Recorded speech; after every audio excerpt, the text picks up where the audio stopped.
L'any 2013, el Club Natació Barcelona s'embarcava durant la Setmana Santa en un projecte per promocionar el waterpolo entre els més petits. Naixia l'Under 10, un torneig que enguany arriba a la 6a edició.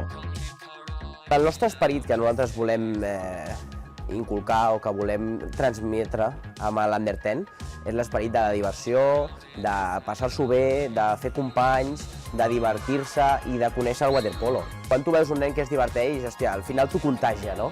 I veure tants nens junts, jo crec que per qualsevol és una experiència que al final, bueno, te'n vas a casa i dius, hòstia, que bé s'ho passaven els nens, que maco veure tants nens divertir-se i disfrutar. Potser cada any intentem innovar alguna cosa o busquem alguna cosa per millorar, sempre tenim coses per fer que són diferents o canvien d'any rere any.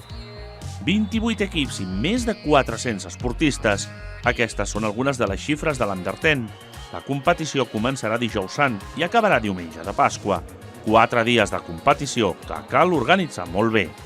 En les 6 edicions hem treballat amb el mateix hotel, que és l'Hostel 22, i amb el mateix càtering, per exemple, que és l'altre que tenim que reservar extern del club, que és el càtering d'Endermar. Equips de Barcelona, Catalunya, Espanya, França, Itàlia i Alemanya. Mitja Europa, que aquesta Setmana Santa tornarà a omplir de waterpolo la piscina de l'Escullera del Club Natació Barcelona.